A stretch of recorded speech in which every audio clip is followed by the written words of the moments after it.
Hello everyone and welcome back to a new episode of Vinyl Community Friday. Back at it again with another vinyl tag, and this is by one of my friends in the vinyl community and the prog rock community, Notes Reviews. Go subscribe to him if you haven't already. He does some good content and we've done a couple of collaborations in the past, so it'd be really great if we can support our fellow vinyl community and prog community members. So he came up with this tag a couple of days ago. If you haven't seen the original video, I'll link it down in the description, and this is my response to it because I saw it and I thought there's some good interesting prompts on here that, you know, took me a while to think about. So without further ado, let's jump right in. So the first prompt is an album you got for free. So I'm guessing this includes like birthday presents and stuff like that. So I'm gonna go with The Endless River by Pink Floyd. I got this as a birthday present from Johan this year, actually, and it's a fantastic album. Yeah, so I got this as a gift and I'm very happy with it. I love it a lot. Thank you, Johan, for the gift. That's alright. Second prompt is a rainy day album. Now, usually when it comes to listening to music when it's raining, I like to listen to instrumental albums the most. I don't know why, it's just a sense of comfort when I listen to instrumental albums while it's raining. I've been caught in the rain before, and I usually will put on some sort of instrumental album. So I'm going to go with Tubular Bells, because this is the one that I listen to the most. Oh, this is a special edition, so there's stuff flying out of it. Yeah, I've listened to this. The first time I listened to it, I was getting off the train and it was pouring with rain. Unintentional rhyme. But I don't know, I guess the creepiness about the intro and the kind of haunting melody that starts off the Tubular Bells saga makes for a really good album to listen to when it's raining, because you can hear the rain in the background and you've got, you know, the introduction to this masterpiece album. So this is my rainy day album pick. So prompt number 3 is an album that took a while to grow on you, and for me that is Larks, Tongues and Aspic by King Crimson. I listened to this as I was getting into prog, so I wasn't really exposed to the more weirder side of progressive rock just yet. And I didn't like this one at first. I thought Larks, Tongues and Aspic, the actual title track, part 1, was just... the intro was just too weird and too long for me at the time. And I was just not really a fan, but now it's one of my favourite King Crimson albums and one of the defining albums for me when it comes to progressive rock. So this is Larks, Tongues and Aspic, and this took a long time to grow on me. But when I revisited it, I loved it. I revisited it late last year, and I decided that I really liked it. So prompt number 4. An album that features a woman that doesn't actually sing, so who isn't the front woman. I'm going with Talking Heads. Tina Weymouth is the bass guitarist of the Talking Heads and one of my biggest influences when it comes to playing. And this is the only Talking Heads album that I own currently, but I do like them a lot. I'm thinking of getting more of my Talking Heads albums, expanding on my Talking Heads collection. But this is definitely a great album and a great bassist. So point number 5, a Cottage vibes album. So something that's almost, you know, reminds me of being in a cottage.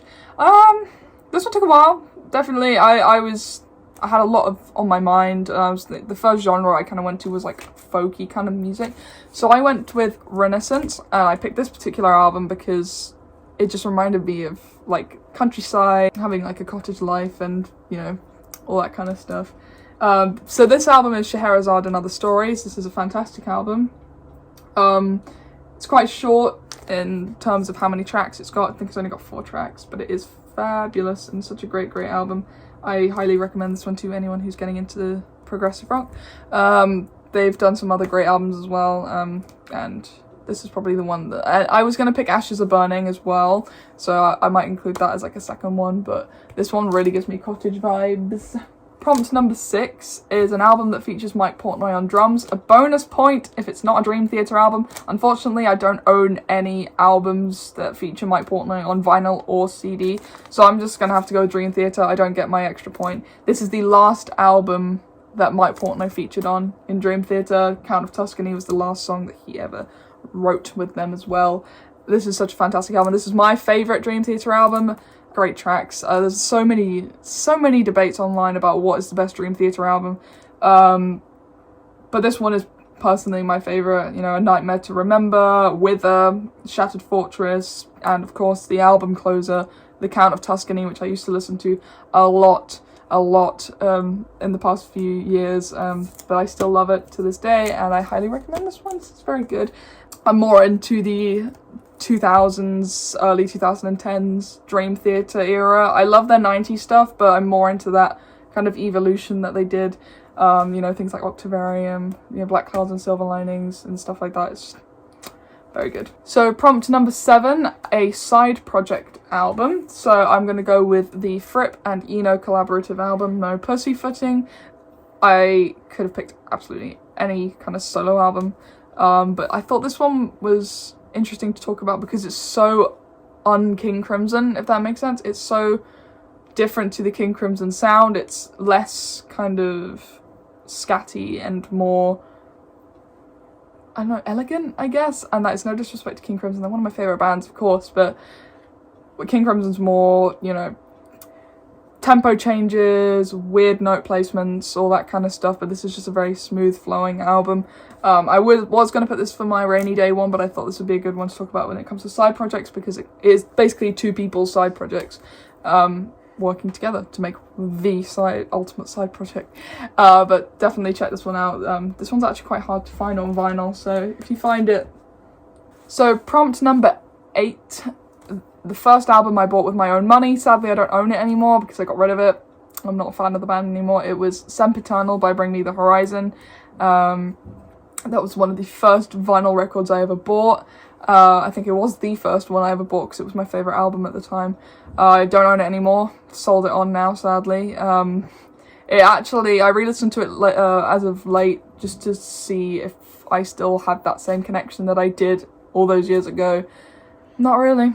No, I didn't really come back to it in like a happy way. I just kind of thought, was this a bit emo. So number 9, a nostalgic album. I'm gonna go with The Bends by Radiohead. I grew up with Radiohead, and we had a greatest hits CD that me and my mum got from my dad. I think it was either for Father's Day or my dad's birthday. I think it was a birthday present. And it was greatest hits of all the kind of earlier Radiohead stuff. This is the one that I have the fondest memories of because it has My Iron Lung, which is one that we listened to a lot. And I only realised the name of the song very, very recently. Well, by recently I mean in the last like 4 years or so. But I completely love this album. I love Radiohead. You know, it's a big part of my childhood there because both my parents love Radiohead. So I was just kind of exposed to their music so much. This and OK Computer, but this one has the tracks that I kind of associate with my childhood the most. Number 10 is an album I got at a concert. We've only ever bought one album at a concert, and it was a Tedeschi Trucks album, but we framed that because it was signed and everything. So I can't actually show that to you, but I can show you an album that was recorded at a gig that I was at. So I'm going to go with this one because I talk about the Dream Theater live in London a lot. I've never talked about this. This is Def Leppard, and this is Hysteria Live. This is when they play the whole of Hysteria. Great album. I am quite a big Def Leppard fan. I might lose some street cred for that, but I'm a big fan of theirs. And they played the whole of Hysteria, as I said, and it was amazing. It was one of the first dates that me and Yon went on. We went together, and it was very fun. Did you enjoy the concert? Yeah, it was a good concert. One of the better ones I've been to. Yeah, it was at the O2 Arena in London, and it was very, very good, and they're a great live band. So my favourite Def Leppard songs from this album, I'm a big fan of the whole thing, but I'd probably say, you know, the first side, you know, Women, Rocket, and Animal, those three. I think I've got those three as a single somewhere, singles, but I do like them, so. Love Bites is the best song on the album. That is a good song. Yeah. It's a little bit corny. Yeah. But it's the 80s. Yeah. It's the 80s. Point number 11, the quintessential summer album. This one took a long time for me to think about because I thought, well, what makes me think of summer other than ZZ Top? I went to see ZZ Top with my dad a couple of summers ago, and I just think that the heat that radiates off their music, because they're like a southern rock kind of band, just makes me think of the summer. I love ZZ Top so much. They're one of the best concerts I went to, and it was a really hot day, and we were just listening to great music, and it was really, really great. This is a great 3-piece band. Favourites include LaGrange, which is one that probably most of you guys know. Jesus Just Left Chicago. Yeah, it's just the whole album is really great. I'm a big ZZ Top fan. They're very, very good. So point number 12, the most expensive album you own. This does not include box sets. This is just standalone albums that you bought. And for me, that is this beautiful first pressing of A Soul's Full of Secrets by Pink Floyd. I don't remember how much this knocked us back, but it was enough. But it sounds amazing. For a first pressing, it was kept in very, very nice condition. And we haven't really played it because we've been too scared to play it. So I just play the CD version all the time now. So maybe at some point I'll give it a listen. But this is the most expensive one that we have so far in terms of just standalone albums.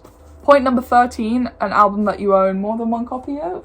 Yeah, across the same format. So for me, it's Close to the Edge. And I think this is the case with most of the earlier Yes albums. And here we go. I've got 2 copies. This one's actually up for sale, if anyone's interested. So this is the Steven Wilson remix of Close to the Edge, and this is the original one. I own 2 copies.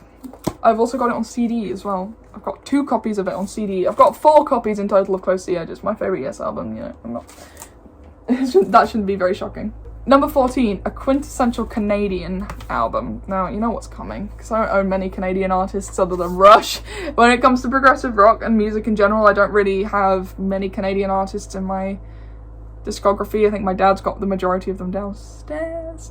But this is my favourite Rush album. This is Hemispheres. Canadian band. I think the ultimate Canadian band, in my opinion. You know, Hemispheres is such a fantastic album. Side 2 is probably my favourite, you know, Circumstances, The Trees, and obviously the instrumental, La Villa Strangiato. This is just the ultimate Rush album. It's just amazing. This is 1978, and this copy is from the deluxe edition, so that's why it looks a bit different. But definitely, if you haven't listened to Rush yet, I'm surprised that you're even watching my channel. So number 15, an album that marked a stark change in style. So I'm assuming that means an album from a band that is different to their like regular sound. So I don't have a vinyl version of this album, unfortunately, to show, but I have got a CD copy, and I'm going to pick 90125 by Yes. This is more of a pop album than anything they've done previously. I mean, compare this to like Close to the Edge or Relay. Very different sounds, because this is the early 80s. So this is a very different album, more pop orientated than the prog genius that came before it. I'm yet to rehear this album. I haven't heard it in a long time. Number 16, a feel-good album. And what band is better for feel-good music than ABBA? I mean, they are the ultimate feel-good band. This is the only album I own of theirs on vinyl. But I've got a whole load of ABBA CDs over there, but I've tried to pick out as many vinyl as I could. It's got so many great songs. ABBA are just the ultimate band whenever you're just feeling upset. For me, at least, whenever I'm upset, I always turn to ABBA, because I know that I'm guaranteed to be a little bit more cheery after listening to them. You know, they're the ultimate pop band, probably the best pop group of all time, in my opinion. They are very much revolutionary, in my opinion, and, you know, this album's got things like When I Kissed the Teacher, Dancing Queen. That's a very, very much a feel-good track. Can't help but dancing to that one. And it's just a fantastic album.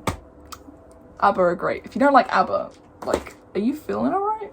Number 17, an album I inherited from family. So, unfortunately, I don't have any vinyl to show, because my dad sold his entire collection of vinyl, and my mum was more of the CD day and age. So, I've got one CD that's inherited from my dad that he got when it came out, and that is Alan Parsons' Project Turn of a Friendly Card. That's the only one I could find, because all of the vinyl, as I said, sold. But he did get this when it came out, I think. So, there we go. I guess you could say I inherited that, because I found it in the attic in a box, and it was kind of dusty. Number 18, an album that I bought solely for the cover art. I'm going to go with Trespass by Genesis. I love this album artwork so much.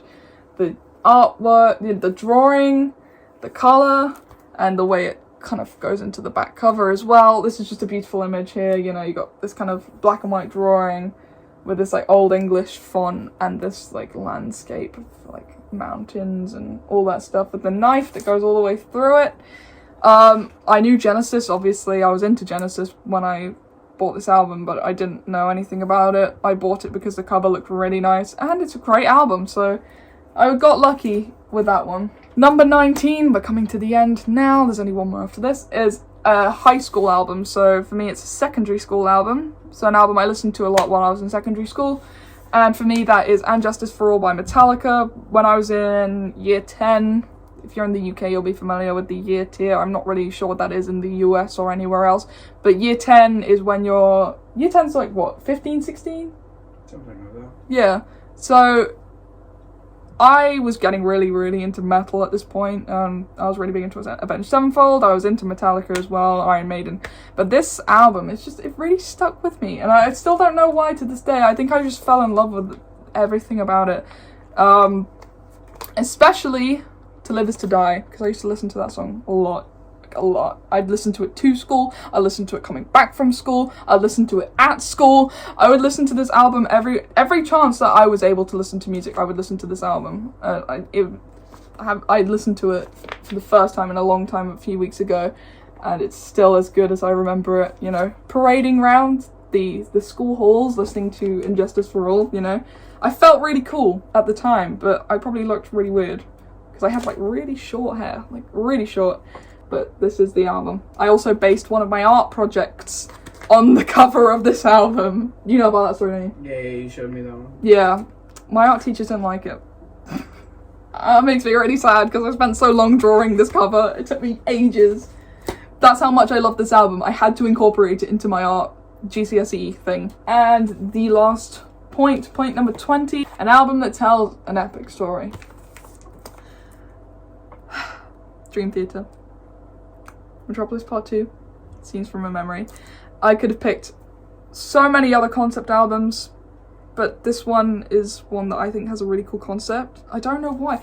If you know the concept, I think you probably understand why I love it so much, and I think it's a bit long to explain it over a video, so I could talk about it in another video.